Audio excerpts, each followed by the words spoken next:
Lovely cold, crisp morning this morning, I can tell you. Well, talking about the crisp, cold mornings, there's a bit of a crisp, cold feeling out there in the retail world, they tell me. Oh, is there ever? Is there ever? Yeah. You know, I say who would want to be a retailer at the present moment? Because last week the court brought down a decision for a general wage increase in the low-paid worker area of 3.4%. So retailers, retail workers, and that includes fast food people. Oh, okay. They'll all get a wage increase, and of course, then from the 1st of July, under the award modernisation. Modernisation federally, there'll be a wage increase too. So retailers are going to cop a double whammy. Oh, good for the employee. Yeah, well, they've still got a job. Now that's the point, isn't it? I mean, we are reading reports about retail spending being quite reduced or significantly down on last year. Well, anecdotally on the coast. Here in the land of plenty, yes, anecdotally on the coast, it is really bad. It is really I don't bad. think it's just on the coast. It seems it's across the board. Yeah. It is. That's very, very, very true. Yeah. But, I'm talking to people on the coast, and it is bad. And I don't know who they are, but I was told, on good authority, that a couple of weeks ago, five shops at the entrance closed down. Yep. So, and you go through the big shopping centres, and there's always boards up where there's been a retailer and there's nobody there now. So there's a lot of retailers going. But, of course, Pete, the point about it is there's not just wages that are going up, but, the shopping centre owners and a lot of just shop owners in the strips, I think that they can just put the rent up every year. Yeah. And there's the landlords, I think they can. Yeah. And so in Sydney we've got the third most expensive retail space in the world after New York and Hong Kong. But generally speaking, rents are going up, energy costs are going up, and and your turnover's coming down. And a lot of retailers, and I never subscribe to this, but a lot of retailers are discounting. Yeah. And they don't understand, Pete, that if you give a 10% discount off the sale price, that comes right off your bottom line 100%. But I think that the retail world have conditioned people now to wait for sales and things like that. It's endemic now. Unless you're offering some sort of a discount or an incentive, people won't go to your store. Absolutely. The reality of life. That is the reality of life. And now, so where you used to say, well, I'll run a sale twice a year and get my margins in between time. Yeah. Those days have gone. Yeah. And so you're really running a sale every day of the week. Yeah. And the retail industry has got themselves into this bind. And it's like Christmas time. People don't buy at Christmas time, no, they buy on Boxing Day. So what's happened is your retail sales are down, margins are down, wages are up, energy costs are up. It does make it a very difficult equation. When you start doing your mathematics, you say, well, how am I going to stay in business? So you reckon that if you had a store in a shopping centre, if you're you were in retail, I don't think you were in major shopping centres before. No, only a little one. Yeah. Would you have the gall or the guts, maybe a better word, to go to the owner of the shopping centre, the lease department, and say, I ain't going to pay the increase, or are they going to tip you out? Oh, well, you can't do it once you've signed your lease.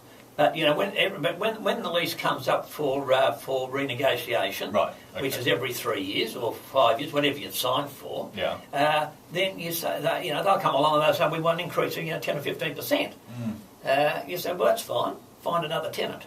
and I know a couple of guys who have said exactly that. Yeah. And when the push has come to shove, and these are big shopping centre owners, they've said okay, right. Because they can't afford to lose their tenants. Well, it's all about supply and demand, as it is in any industry, Correct, correct. And if they haven't got tenants to jump into your spot, obviously they're not going to want to leave the thing empty. No, that's right. So they're going to, in some respects, sort of bite the bullet. They'll negotiate, yeah. And you've got to remember, with the big chains, they do negotiate. The little retailer, the little independent retailer, he pays massive amounts more than what Woolies or Coles pay.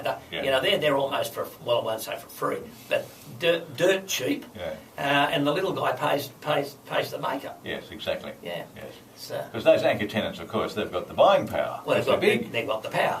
And but of course, there's some of them, like Colorado. Is Colorado gone? I think they have. Borders books have gone. Borders have gone. Borders have gone. Yeah. Some parts of, I was reading over the weekend, Angus and Robinson, same story. Are all right, but I think the main stores are closing. Yeah. Dimmock seems to be the only ones that are continuing on at the moment. See, the book trade is in real trouble because of the people that can buy online. Yes, exactly. And that's what people are doing, and people are getting now very savvy about buying. The average person is savvy. There's two sides to that. If you want a reference book on some kind of particular, be it a handyman or whatever, you don't have to buy the book now. You go on and Google.